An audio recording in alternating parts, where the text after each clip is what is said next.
Welcome to the Safety and Leadership at All Levels workshop ahead of the Blue Mountain Conference. How many of you are leaders? And how many of you are safety leaders? Okay, by the end of the day, we're all safety leaders, okay? And that's really what we're going to be talking about. John Maxwell said years ago that leadership isn't about titles, it's not about positions, it's not about flow charts, it's about influencing people.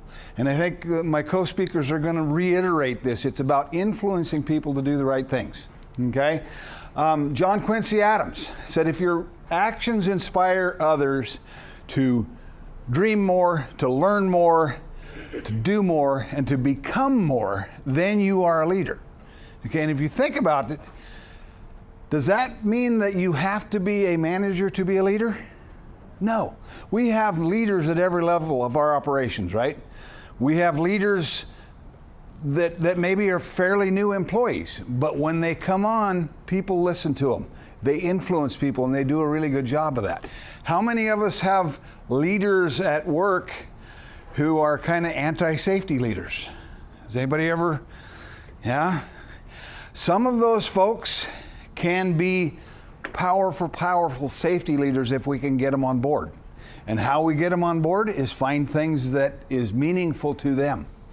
One of our VPP sites in Southern Oregon had a guy who was definitely a leader. Everybody looked up to him, but he was totally against safety. He didn't want anything to do with it. He wanted to come in, do his 8 hours, go home. He didn't want nothing to do with safety. One of the things he loved to do, and he was very good at it, he was a black belt in karate. So the safety director at the facility found out he was pretty good at karate and said, hey, you know, you are really good at understanding body positioning. Would you be interested in helping out on our ergonomics committee? Lo and behold, he became the leader of the ergonomics committee, moved up into safety, moved into the safety director position. Now he works for another company as a safety manager, okay? To start off, he was the anti-safety guy, but getting him on board made a huge difference. So a couple things that I want you to just think about as we go through this session, okay? Leaders don't create success. They empower their people to create the success.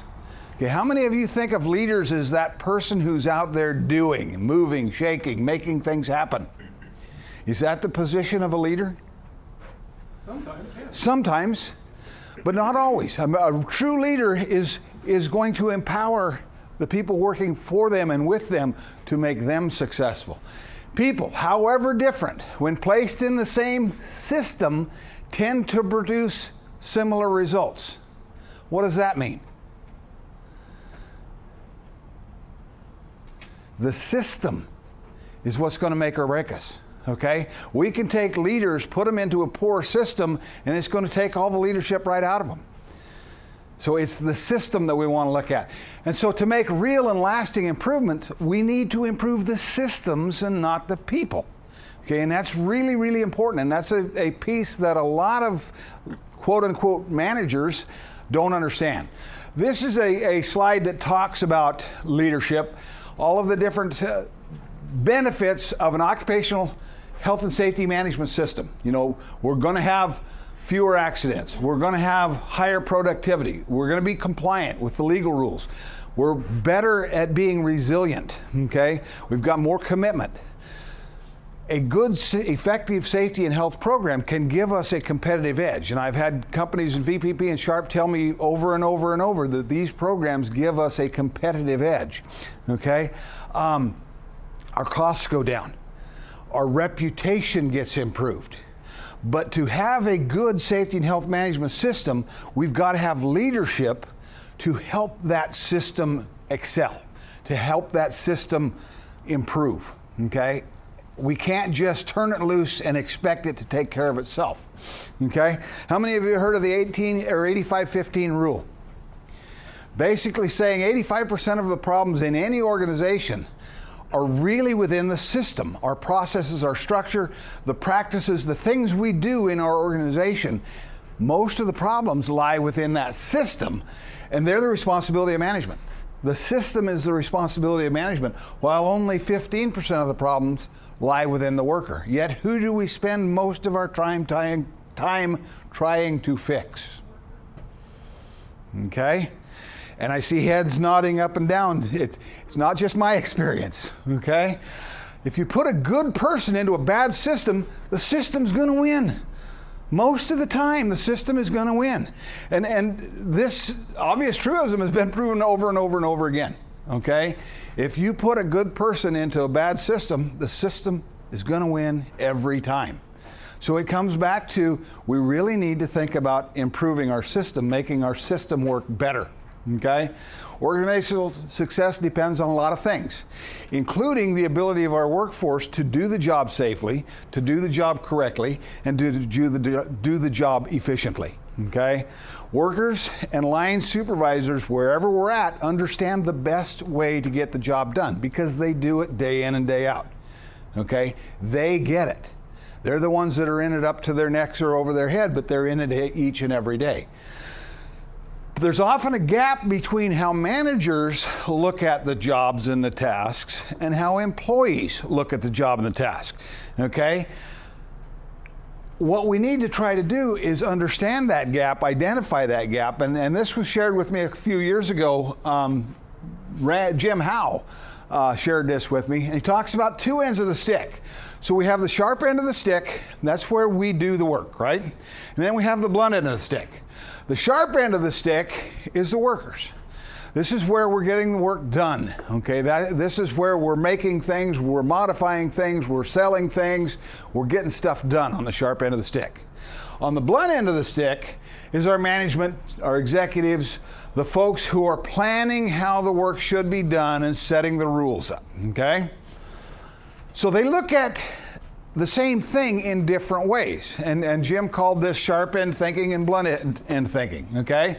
Sharp end thinking is, well, blunt end, we start off, the management team is going to say, okay, these job procedures, they tend to be effective, and by golly, they ought to be followed, right? Because we set them up that way, okay?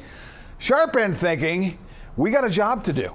At the end of the day, we are out there making widgets or whatever we're doing. So how do we match these rules up and these procedures up with the reality and the context of getting the widgets out the door, of doing the job that we're there to do, okay? Blunt end thinking, these procedures work all the time. We wrote them that way, they're going to work, period. Workers just need to get on board and start to follow these procedures. Well, out on the sharp end, we know these things that were designed to work all the time, but they might not always work that way. When we're out there doing the job, making our widgets, doing whatever it is that we do, sometimes these policies and procedures don't quite lay out like they were designed. Anybody experience that? Okay. All right, so blunt end thinking is, hey, workers just need to follow the rules, right? Those rules were put into place, follow the rules, everything will be cool. Sharp end thinking is we need to match these production demands with the safety requirements. And to do that, we're going to find the best way to get the job done as safely as we can. Okay? They're wanting the same things, but they're not looking at it the same way. So on the sharp end, again, we've got our workers. As we start working back down towards the blunt end, we've got our supervisors, our managers, the department heads, all the way down to the executives, right? The decision process tends to go this way, from the blunt end to the sharp end, okay? The work, again, is being done out on the sharp end. Our communication is vital to make this work. We've got to have that communication going both ways, because if it doesn't, we start to see problems, and we'll talk about some of those problems coming up, okay?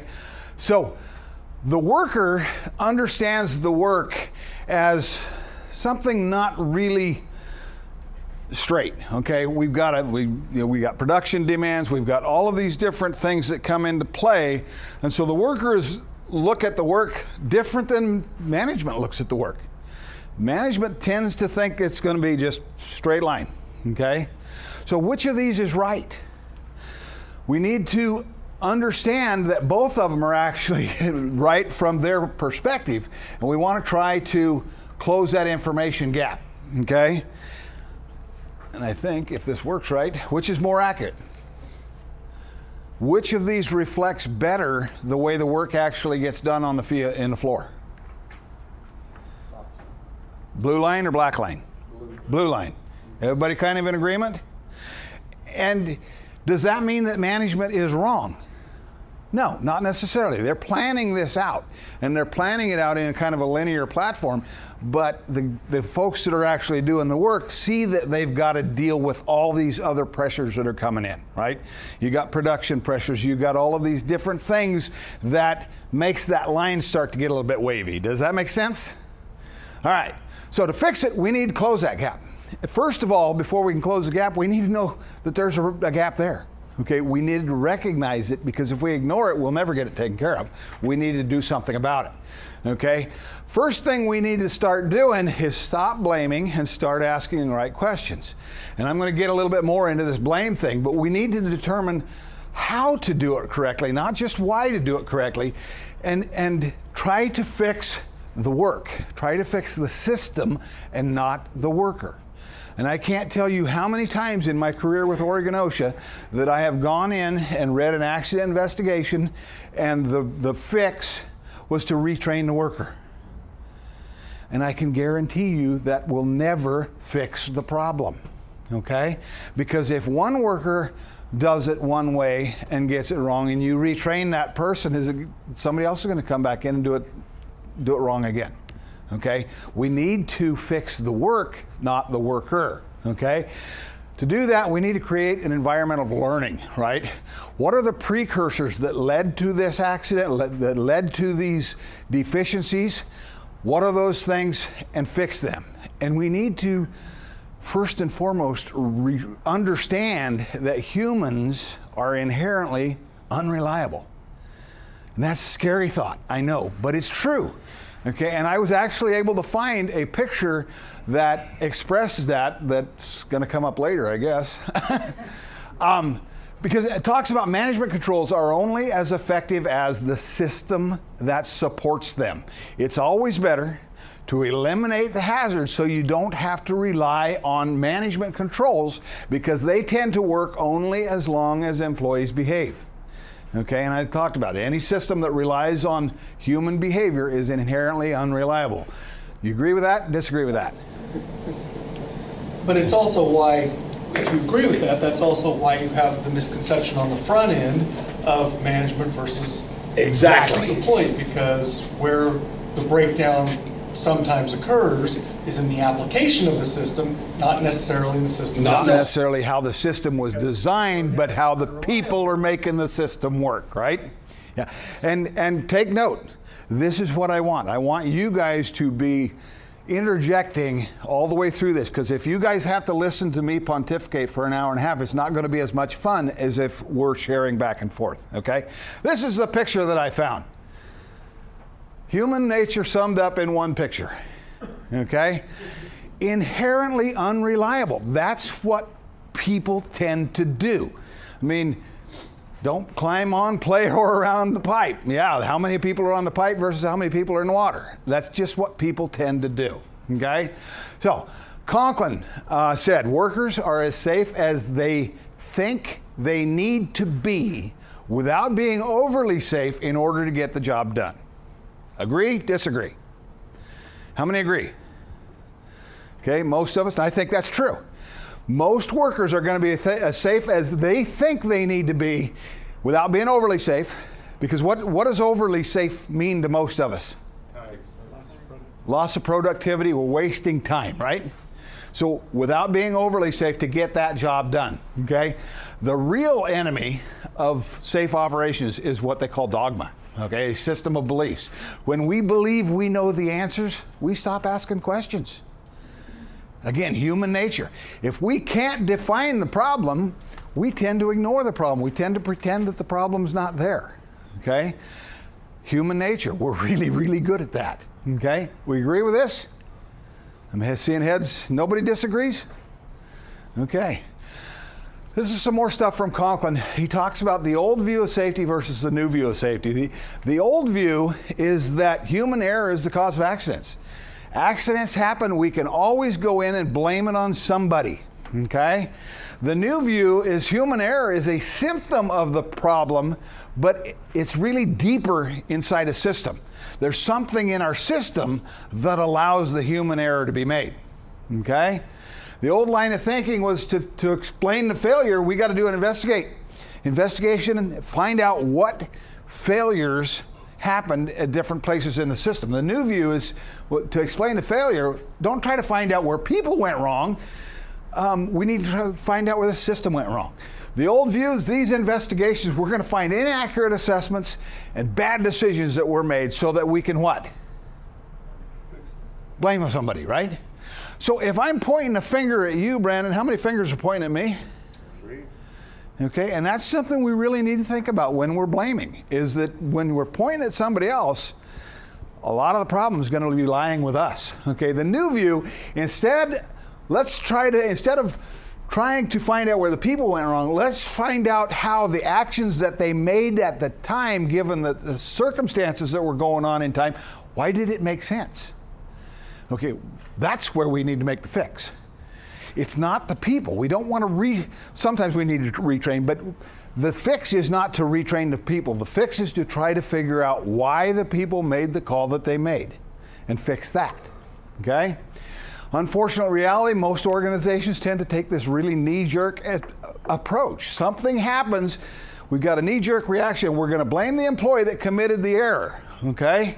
The problem with this approach is it assumes that fixing the employee is going to fix the problem, and it doesn't. It will not. It never has.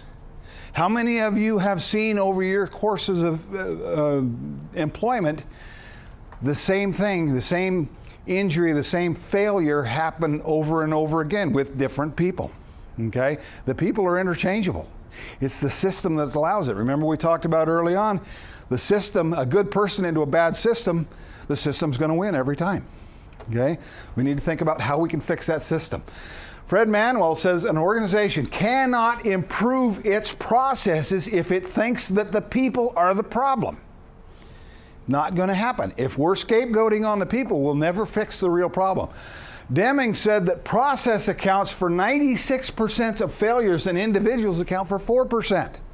Yet where do we spend our time trying to fix? Process or individuals? We always go back to the individual. Why do we suppose that is? The individuals are kind of like the symptoms, but you're not really getting at what caused the symptoms to begin with. And quite frankly, it's easier to blame the individual. But it's what we've always done.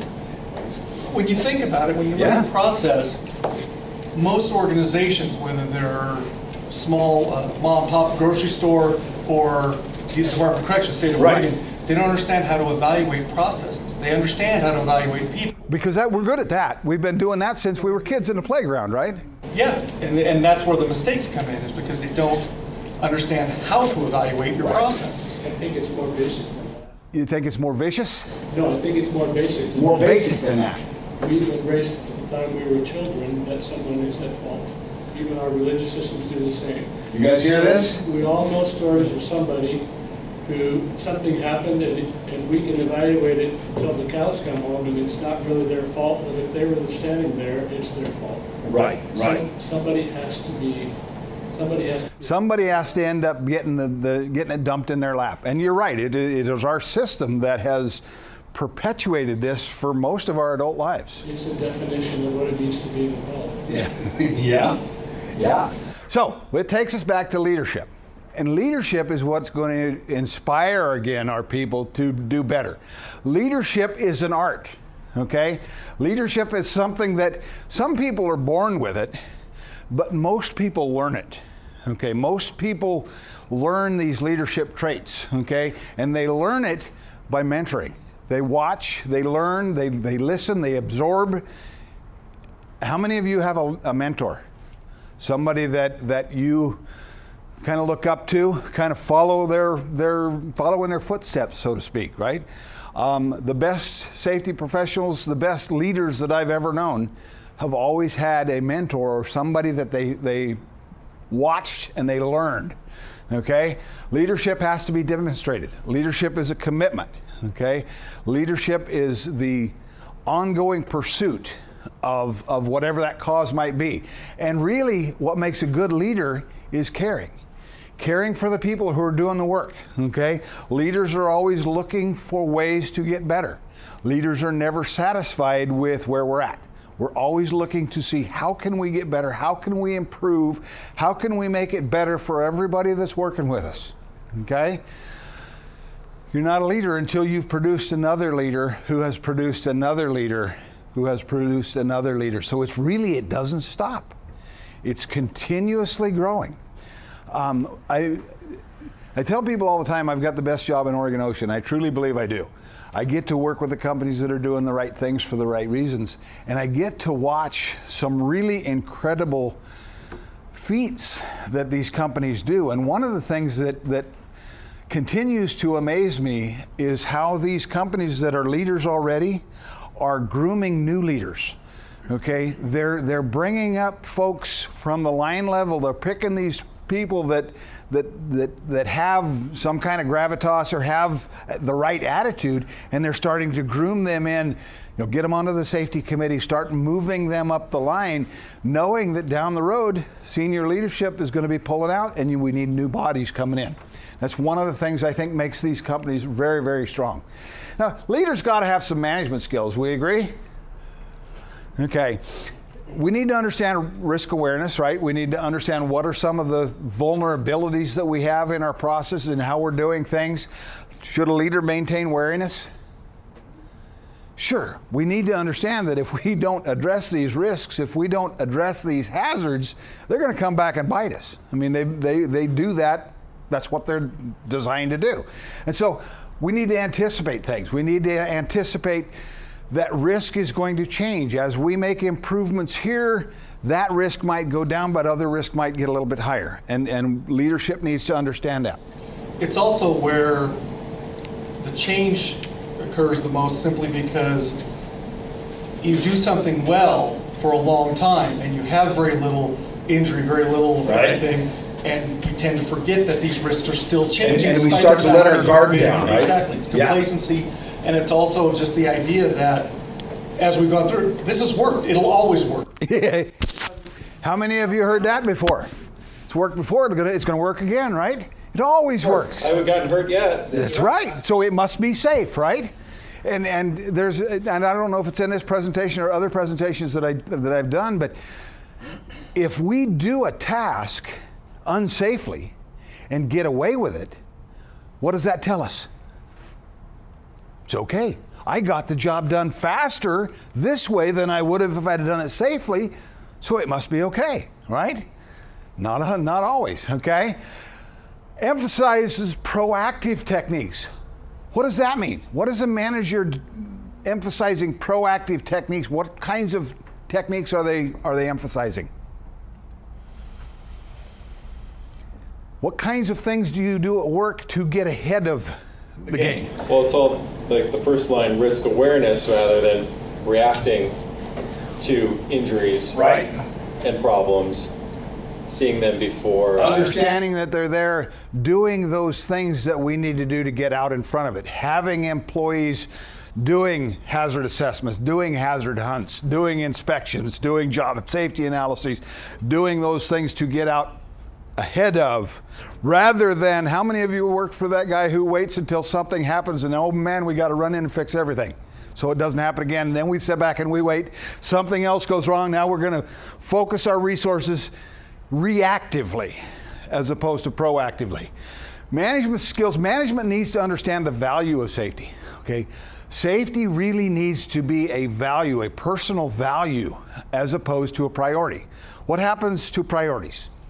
They change minute to minute, second to second sometimes, right? But if something is a value, is it exposed to that shaking of the priorities? No. It's more rock solid. It's more kind of who you are and how you believe, right? Management skills, increase safety with increased production. Maintain that balance. It cannot be all production, all production, all production. But it cannot be all safety, all safety, all safety. We have to have a mixture of the two in order to effectively get the job done, right? So there has to be that balance. Now, supervisors need to listen to the workforce. They need to understand what they're being told. Why is it important for supervisors to be able to do that? Who is the closest management contact with the employees? The line supervisor, right? He or she is in there with their employees. It's vital that they listen to the workforce and understand what they're being told, okay? They need to understand the work being done. They need to understand the processes that are in place. They need to understand the policies, the equipment that we use, the staffing that we have, whether we're able to draw staff from other departments, how that system works within the workplace. Supervisors need to understand that. They need to recognize the behaviors of their people, the normal behaviors and the abnormal behaviors. Why is that important? This is the part where you guys... Why is it important for supervisors to be able to understand or to recognize when people are behaving abnormally? It could affect production. It could affect production, it could affect safety, it could affect a lot of things. Supervisors need to understand what are some of the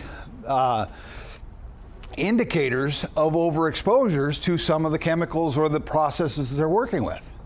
I had years ago in the logging industry, on the hot days in the summertime, the guys used to take a gallon of milk, fill it up with water, freeze it overnight, wake up in the morning, top it off with water, and so you had an ice bucket with you.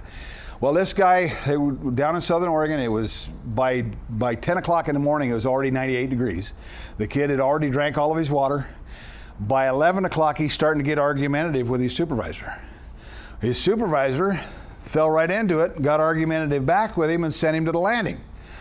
So here's a guy already starting to exhibit some signs of heat stress. Supervisor sent him to the landing, climb that mountain, get up to the top. He gets up there, and there's the hook tender's up there. He's already argumentative before he started climbing the hill. He gets up the top of the hill. He's a lot hotter and sweatier and argumentative with the hook tender, who sends him home. It was about 12:30, it was a 1 o'clock closure, so he figured that the guy walking down the road, they'd pick him up in the crummy. Well, they got in the crummy at the end of the day, took off down the road, come around 2 or 3 corners, and there's a kid laying in the road. So they loaded him up and threw him in the back of the truck, brought him down to the bottom of the hill, and kicked him out at a local medical first aid station, and where the kid died, okay? Because nobody on that crew understood the exposure or the behaviors that heat stress puts on a person. Okay, so it's really vital that supervisors understand the behaviors of their people. What do they look like normal, and what do they look like when they're not normal? Because that's when we need to pay attention, okay? And then react to those behaviors. Reward or encourage those behaviors that you want to see more of. If they're doing job safety analysis, if they're doing pre-job stuff for you, encourage that so they'll continue to do it. If they're doing things that are counterproductive or that you don't want to see done, discourage that stuff. Okay, and a supervisory leader needs to take advantage of those opportunities as they come up. Okay? Leaders who don't listen will eventually be surrounded by people with nothing to say. Agree? Disagree? Agree. For leaders and supervisors, one of the things that I see for myself anyway, and in order to recognize, like what you were saying earlier, the normal, abnormal behavior, you have to actually get to know the people that you're working with. If you just fleetingly go by somebody, you will have no idea what is or is not normal. Right. But it all takes a lot of time, and time is an expensive commodity at times. Right. So, But it's a leadership skill that causes you to take that necessary time to make those human connections so that you understand the people that you're working with, so you know when they're starting to deviate from normal. And you're right. It's not an easy thing to do, and it's not something that we learned in school or were born with. It's something we have to practice. Okay? So Some of the technical skills, now there's what I'm going to call stabilizers and then derailers, things that will take you off the track, okay? Stabilizers are those things that, building experience, doing it over and over and over again. Those are skills that we improve on it with practice, okay? Things that we learn daily, things that we do on a regular basis, and we're continuing to try to learn, okay? A stabilizer is the ability to balance confidence and humility. Those are two totally opposite things, right? How many of you have worked with a leader who was unable to balance, okay? Maybe a little bit more confident and less humble, or yeah. So those are some skills that can stabilize our programs. The ability to learn from errors, okay, is a vital part for a good, effective leader. To be able to understand, hey, humans make mistakes. We need to learn from those and move on, okay? Preparation is another stabilizing skill that a good leader will have. They're prepared, but they don't wake up prepared. Okay, they have to put some time into it. They have to understand what it is that they're getting done, what it is that they're expecting to get done, and be prepared to make that happen. Now, derailers, things like not knowing the job. If your supervisor doesn't understand the job, how many of you have ever had the opportunity to work for a supervisor who did not understand the work that you were doing? Isn't that fun? You can put that in bold. It's frustrating, is it not? When the supervisor doesn't know the job, they tend to start doing what? Getting in the way, right? Yeah. And that makes everybody happy, right? Yeah. Succumbing to politics or posturing. Have we ever had that happen at work? And again, it gets in the way of getting anything done. So nobody is as productive as they could be because we're playing politics all the time. Overconfidence? I work for that guy. Okay? What does overconfidence usually mean? Inadequacy somewhere. Say it loud. Inadequacy somewhere. Inadequacy somewhere else. Very much so. They're overcompensating. Okay? Emphasizing results over activities. How many of us have gotten to work for that guy? Okay? I don't care how you do it. I want so many widgets out the door at the end of the day, right? And succumbing to the temptation to violate safety rules. Is that a leadership trait? No, that'll derail. If I, as a leader, walk through the plant floor with my safety glasses up on top of my head, what is that telling everybody that looks at me? It's okay. It's okay. We don't have to do that because he doesn't, right? Okay. So, some differences between the boss and the leader, and I want to get your feedback on this stuff. The boss tends to try to drive employees. The leader tends to coach. Agree, disagree? Okay. Who do you want to work for? The boss or the leader? Leader. Absolutely. The boss tends to depend on authority, whereas the leader depends on goodwill. Okay, what's that mean? Does that mean we depend on the Goodwill store? You approach your team. Your approach. Exactly. The boss tends to inspire fear, whereas the leader is really about generating enthusiasm. And why is the leader trying to generate enthusiasm? Because if everybody's rowing in the same direction. Everybody get rowing in the same direction, we're going to get a whole lot more done, right? And isn't enthusiasm really more about influencing? Okay. The boss says I, the leader says we. Is that not a huge difference in mentality? Okay? I do this, you do that, or we do this. Makes a huge difference. And that's what leadership can do for you. The boss places the blame where a leader is about fixing the problem. It's not somebody's fault. Let's fix the problem. Let's make the system less capable of having these mishaps. Okay? So the boss might know how it's done, but the leader is going to show how it's done. And there's a huge difference in that. Okay? The boss tends to use people. The leader is really more about developing people. Okay? Because if you can develop the people and get their skills up to a level, you don't have to worry about them. They will do the right thing because they know how to do it.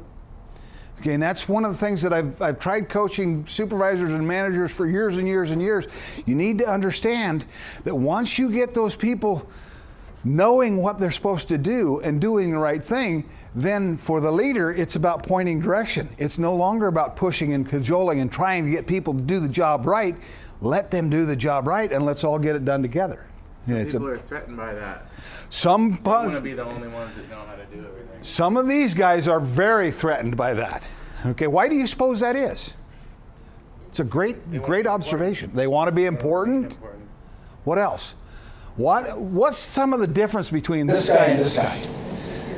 For the leader part, at least for me anyway, you have everybody with you. With you. Boss, they're stuck out on that limb, and based on what their actions, behaviors, comments, the leader and their crew may have a saw. Yeah. And on the Department of Corrections, we've seen a number of times where leaders move based on situations. Well, and part of the corporate culture is to move the leaders. I mean, many cultures are like that, where they'll play dominoes with the leadership positions, and the poor guys on the floor got a new boss every year. But if you've done it right, if you're doing it right, that can work. Your previous slide works, and they've had a leader to step in, they've had a leader to step in, they've had a leader to step in, and then you don't hit that gap as often. You're still going to hit it once in a while. Right. But we've all probably seen employers, bosses who their idea is in person with their people. Everything's wrong. They're critical all the time. If anybody from outside approaches their people and says, you did it wrong, that boss now is a bulldog. Then all of a sudden we band together. No, my people know their stuff. You need to get the heck out of here. And that's where, again, And it can be a very effective way of developing leaders. Costco is a company that does that regularly. They will move their leaders plant to plant to plant to give them experience. I think Sherwin-Williams does that as well. And it can be a very effective tool, but if it's not done correctly, it can really upset the apple cart. Okay? Boss tends to take credit, whereas the leader tends to give the credit. And you said it back a little bit ago. The leader were with the leader. The people work for the boss. And there's a difference in that. There's a huge difference, okay? The boss tends to command, whereas the leader tends to ask. What does that do? What difference does that make? Gives the employee value. Say it louder. It gives the employee value. It gives the employee value? Well, the value, and the employee has the feeling of I matter. I matter, and therefore I am important to my leader. So because I'm important, I'm going to step up. Is that not human nature? And I think that's one of the things that if I could just make a magic pill to give to supervisors so that they could understand that just because you're a boss doesn't mean that you're driving people now. You still want to coach them and take them and help them. That's an effective. When you have ask, you're creating a team. When you have command, you're running a dictatorship. You're running a show, yeah. People don't enjoy that. Yes, totally agree. The boss says go, the leader says let's go. And again, it's that different way of looking at things. Okay? It's not about commanding, it's not about driving, it's about let's get all the horses pulling in the same direction. And it takes vision to do that. And a leader has to be able to share that vision and help their folks to understand. And I'm not saying that you can't be a boss and succeed. We've seen bosses succeed years and years and years. It does work. But the leader model tends to work a little more effectively. People tend to respond better to a coach, to a mentor, to somebody who is helping them, to somebody who is going out of their way to make those people look better and feel better. How many of you played sports in high school? When you think back on it, of all the coaches that you've had through your careers, who did you like the best? Was it the guys that were screaming at you? Or was it the folks who were trying to help you make yourselves better? It was the balance of. A balance of? It was the encourager, the leader who isn't afraid to say, you've got to step it up. or not expect get- the most out of you, Yeah. right? Set those high But not expectations screaming and at not you. to- Yeah, Yeah. the screamers are hard to play for. Okay, so work to most of us, it's really it's a livelihood. I mean, I go to work so that I can play with my family on the weekends and after work. It pays us so that we can do what we want to do. Okay? I would much rather spend the day in my boat than in doing work. But if I don't do the work, I can't afford the boat. Okay? So work for us, it is a job, but it's a livelihood. It's important. We want to do the best we can. And most of us really sincerely want to do the best job that we can do. Okay, I believe that again is human nature, and we don't want to take shortcuts. That's not the right thing to do, and I think in our minds we know it's not the right thing to do. So one of the things that we want to be able to do, that mindset, that attitude, we want to take personal accountability all the time. Okay, how many of you drove here without a seatbelt? Okay, most of us, that's just kind of, you get in the car, seatbelt goes on before the key starts, right? It's just instilled into how we do it. How many of us use a cell phone in the car? That's okay. I see a lot of folks doing it. I got passed by 4 or 5 people coming out here this morning, driving their cars. Okay, personal protective equipment. Is that something that we automatically put on, or is it something that we wait? Okay, again, it's a mindset, okay? And it comes down to risk management. And there's really 2 levels of risk management. We have the organizational risk management, and then we have personal risk management. Are they the same thing? No, not really. Organizational management, or risk management, the risk is really the likelihood times the consequence. For personal risk management, it's really the hazard, okay? That's the piece that I want to avoid, is that hazard. There are some things that the organization's worried about that on the personal level, we probably are not, and vice versa, okay? Organizationally, we reduce our exposure through things like policies, standards, rules, okay? Personally, we reduce our exposure through how we do it, why we do it, our behaviors, our activities that we're doing while we're getting the job done, okay? We are organizationally, we're able to change the design of our programs, our policies and procedures. We're able to change our mission to some degree. Now, understanding that we have corporate cultures that go up higher. On the personal level, we don't have much ability to change our systems, our design, our mission much at all. We kind of have to fit within that cog. Does that make sense? Okay? So, the mistakes that we see tend to be caused by leaders who do certain things. One of them is set inadequate requirements or inadequate expectations, okay? How would I, as a leader, what would be an inadequate expectation? Perfection. Perfection. I expect you guys to do it right, perfectly, every time. Is that feasible? How many leaders have that kind of an expectation, though? There are a few, okay? How many leaders give insufficient resources? and it gets tighter and tighter and tighter, right? And whose job is it to provide the resources? Leadership's, right? So if we're having these issues that are happening at work, which we have them all the time, that are resource related, what does that stem from?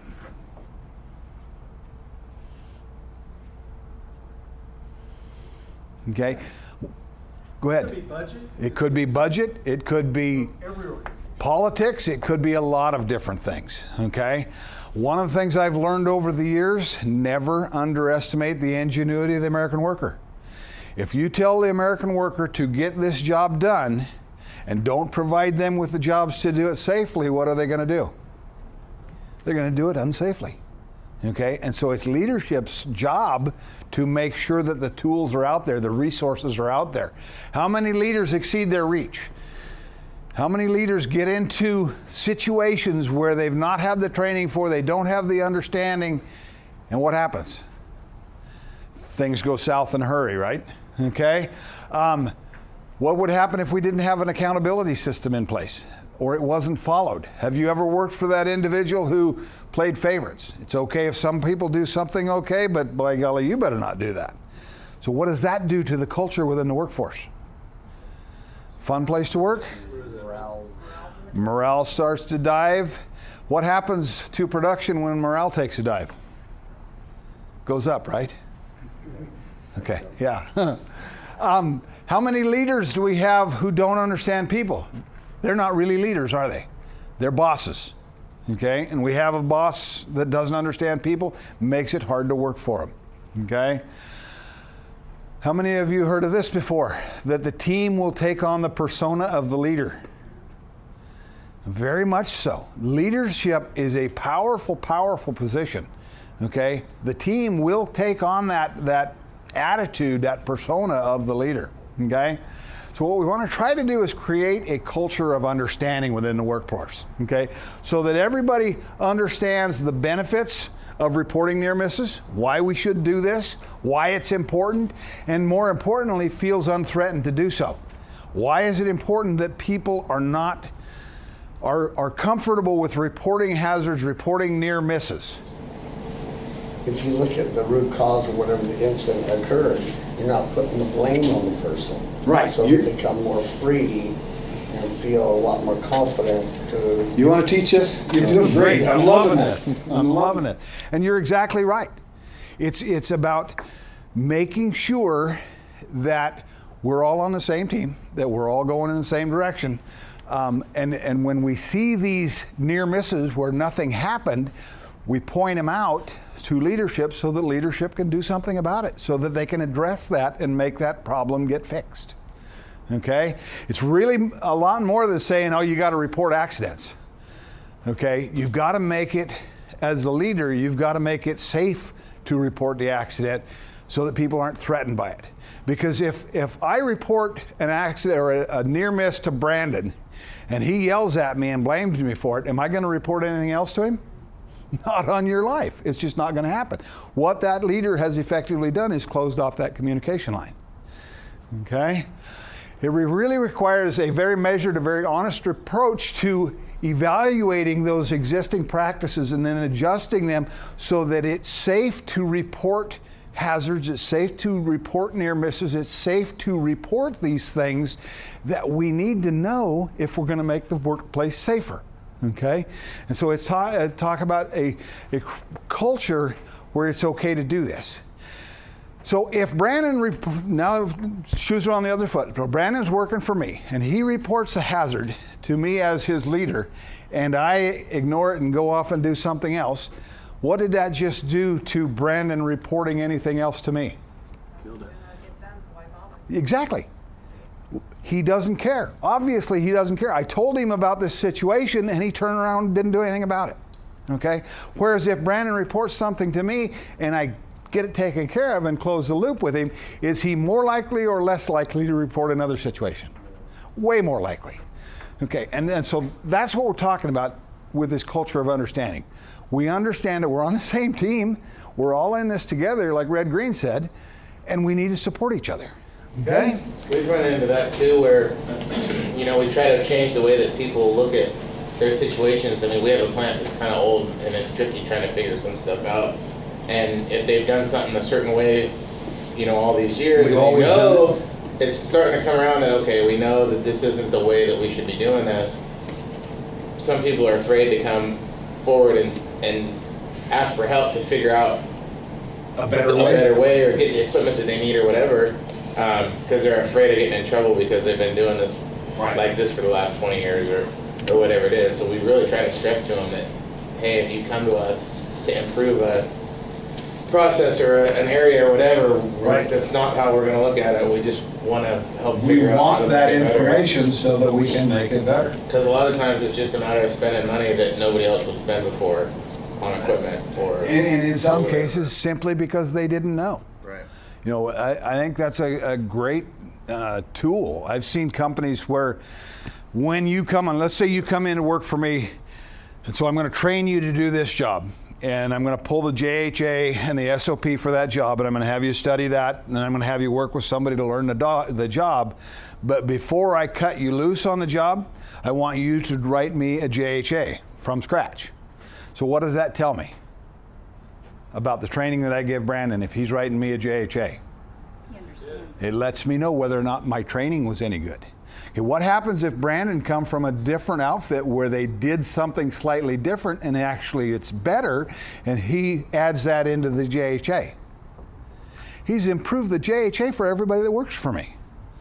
Okay, so getting that feedback is a valuable tool that can make leaders a lot better. Okay, talk about safety culture. Describing your safety culture is really like a fish describing water. It's tough to do. Your safety culture is nothing more than how we do safety here. Okay, and how you do safety where you work is different from how you do safety where he works, which is different from where they work. Okay, why is safety culture different place to place to place?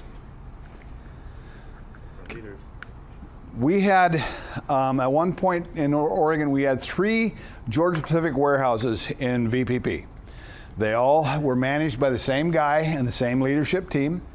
They all had the same policies and procedures. They just changed the address. But when you went and visited each site, how they did safety was different in each site. Why was that? Leadership. What's that? The leadership. Leadership? At each location. But it was the same leader. Oh, but on site? On site, they had a leader different, but it was the people.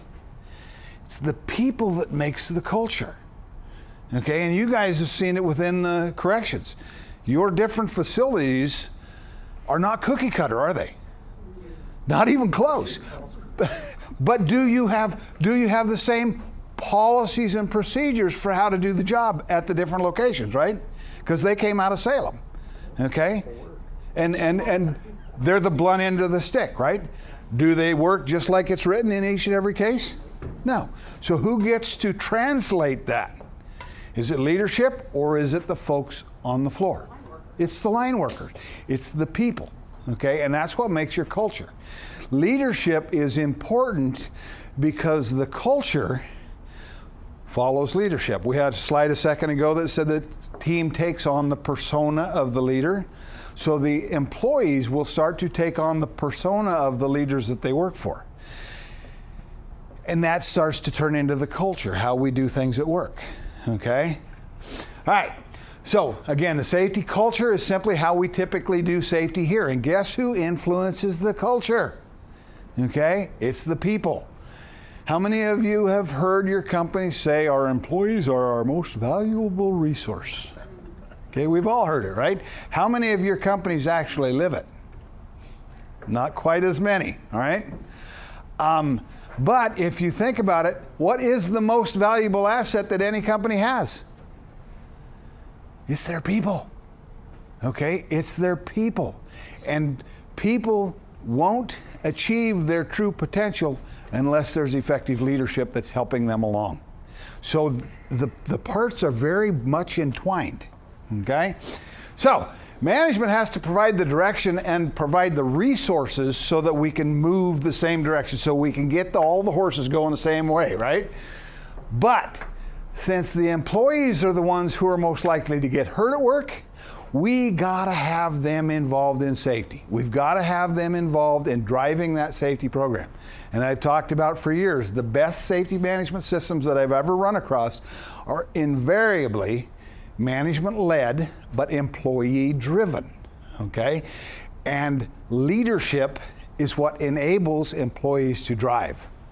The boss tends to stifle the employees from driving. Why? Because the boss thinks they gotta drive, okay? How many of you work for the boss who thinks he has to be the driver? It's frustrating. It's frustrating. A leadership is about freeing up your people so that they can do it more effectively. It's about getting the roadblocks out of the way. It's about opening the highway up so that they can get the job done. Okay? So cooperation and consideration goes a long ways to setting that right environment. You cannot force employees into doing the right thing, okay? They need to want to do the right thing, and it takes leadership to get them there, okay? And being cooperative and being considerate of people is going to make it a whole lot easier. The boss, the old highway, my way or the highway kind of guy, this is a hard row for them to hoe.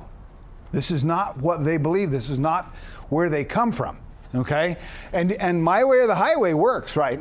We've seen it work. Is it as effective as it could be? Not that I've ever seen, okay? So, workplace culture, again, is nothing more than the way we do things here, okay?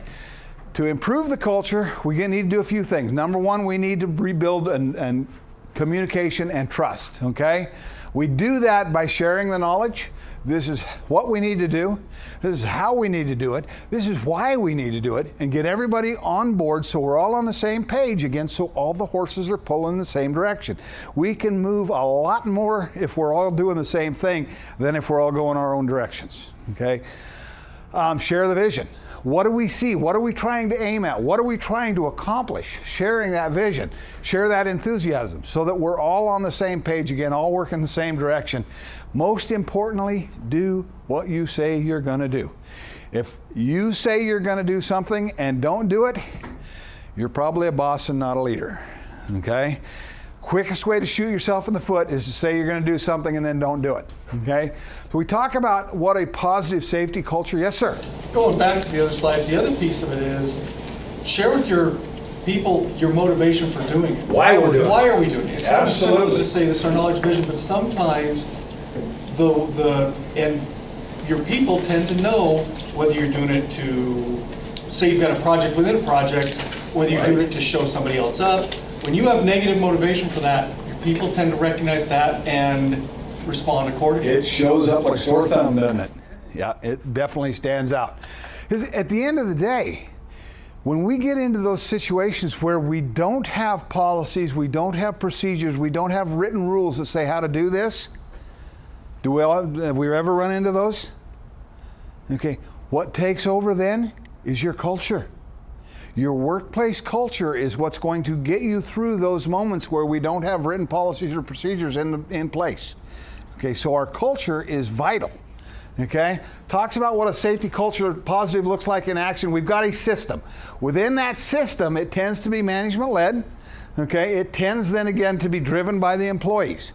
Our system, within that system, we understand our roles and responsibilities. We're authorized to do the work.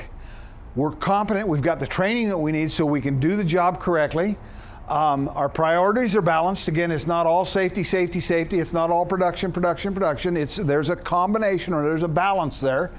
We understand the rules and the requirements that are in place to get the job done effectively, and we control the hazards that are associated with the work that we're doing.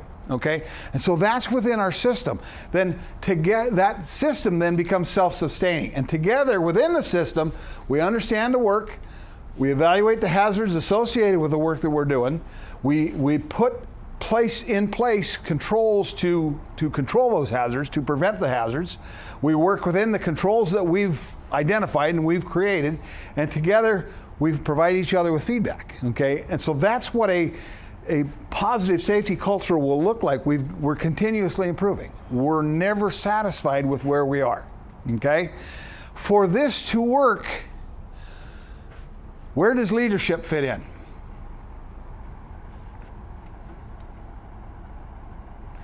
Do we have leadership here? We need leadership there. Do we have leadership here? We need effective leadership there. Do we have leadership in defining our roles and responsibilities? We need it. Okay, leadership fits into every one of these little slices of pie. Every gear on here, leadership is critical to making it work as effectively as it could work. Okay? So our system, a positive safety culture that's well led, is going to be self-sustaining. It's going to provide that for itself which it needs to survive. Okay? So some moments of truth. How leaders communicate about safety, how they approach opportunities, what they focus on, what they ignore, what they emphasize, what they do and what they delegate tells employees exactly what's important to those leaders. Okay? Leaders are doing these things all the time. And not understanding that everything that they do is telling the employees something about them. Okay? We talk about management leadership, and management leadership is vital. Okay, to any safety and health management system. We have to have a system where our managers at every level are actively involved in the safety management system. Okay, they demonstrate their commitment to workplace safety and health by providing those programs, policies, procedures, getting those things in place, keeping them up to date, enabling employees to understand what they are, so that we're identifying hazards and we're reducing the risks involved with what we have to do every day. Okay? And it includes looking backwards. It includes looking back, how did we do last year? Did we set goals and come in short, or did we set goals and overachieve them? Modify that for next year. Okay? In order to plan for future, we need to understand what our past looks like. Not just why, but what led us down that path. Okay? Because at the end of the day, for a leader, your team doesn't really care how much you know until they know how much you care. Shelly talked about accountability, not discipline. Webster actually defines discipline. There's 6 meanings for the word discipline. One of them is instruction, teaching or learning. One of them is a subject that is taught or a field of learning. The third one, training, that corrects, molds, or perfects the mental facilities or the moral character. That's discipline. Number 4, punishment. Yep, okay, there is the bad one in there. Number 5, control gained by enforcing obedience or order. Orderly or prescribed conduct or pattern of behavior, self-control. That's what discipline is. Yet, like Shelly said, when most of us hear the word accountability, we go to the word discipline, and we immediately go to punishment. And that's not what the word's about. A rule or system of rules governing conduct or behavior. I am a safety professional. I have very good friends that are industrial hygienists. So I'm in the safety field, or the safety discipline, they're in the industrial hygiene discipline. So when folks are thinking of accountability and discipline, it's not the negative connotation that we go to. I talked earlier about the most valuable resource that we've all had, and I got to tell you a quick story. When I was a boy, we moved into a neighbor. The old neighbor's house was now our new house, and behind the house, on about a 20-foot cutting bank, there was a huge spruce tree, and this baby was about 5.5 foot on the butt, and it leaned out directly over my mom's house, right directly over my brother and I's bedroom window. And so Mom coached Dad in that way that moms coach dads, that he needed to get that tree taken care of. Well, Dad was a dairy farmer, but he had a brother who was a timber faller. My Uncle Louie, we all considered he was a war hero. Uncle Louie drove one of 2 tanks that made it off of Omaha Beach. Okay? So Dad called Louie out. He had just retired, and he came over to the house. He pulls up in a big old Ford pickup, and out jumps my 2 cousins and Uncle Louie. And Uncle Louie went to the back of the pickup, and he pulled out this chainsaw, and he kept backing up, and that blade kept coming, and he backing up, and that bar kept coming. At that time, it was the largest chainsaw I'd ever seen in my life. So he went up behind the house, and he drove 2 stakes. Tree is leaning this way. He drives a stake about 25 yards out this way and another stake about 150 yards out that way. And we said, well, Uncle Louie, what are you doing with that? That's where the tree's going to go. No, that tree's going to go in the house. It can't help it. It's leaning that way. So Uncle Louie fired up chainsaw, and he carved and he cut, and that tree went, buried both those stakes, and that was cool. But the thing that I remember the most about that day was afterwards. Dad and Uncle Louie are sitting at the picnic table drinking beers. Me and my brothers and cousins are sitting at the picnic table drinking soda pop and listening to Uncle Louie talk. He said, I was a timber faller. I worked for Crown Zellerbeck for 33 years. They hired me from the neck down. They could have had the rest of me if they'd have just asked. And to me, that was a very important moment. And that to me, is why the Voluntary Protection Program and the SHARP program work so well, because it tells employers, take advantage of your people from the neck up. You're not just hiring the muscle. You need to understand that they've got a lot of brains, they've got a lot of great ideas, and if you don't tap into that, you're wasting it. So that's why when I talk about, Uncle Louie, but really your employees, if they are your most valuable people, the more valuable they are, the harder it is to retain them. Okay, and if you don't give them challenges, guess what they're going to do? They're going to go somewhere else looking for those challenges. So, the ideas that Cliff had, the ideas that Shelly shared about giving these people opportunities, that's giving them challenges. That is the type of things that these most valuable employees are living for. That's what they want. So it's really truly an opportunity. We talked about highly engaged employees a little bit ago, and I found this slide a couple years ago. I think it's really, really important. And you look at the numbers, and the difference is highly engaged employees, the proportion of highly engaged employees that experience these things as opposed to the ones who are not engaged. Someone's talked to them about their progress. The folks who are not engaged, it's because people aren't talking to them about their progress. About their progress. Those folks that are engaged is because people are encouraging them. They've been getting training, they're getting opportunities to learn and grow where these guys aren't. So it's really about investing into your people. And that's what leadership is all about. It's investing into your people.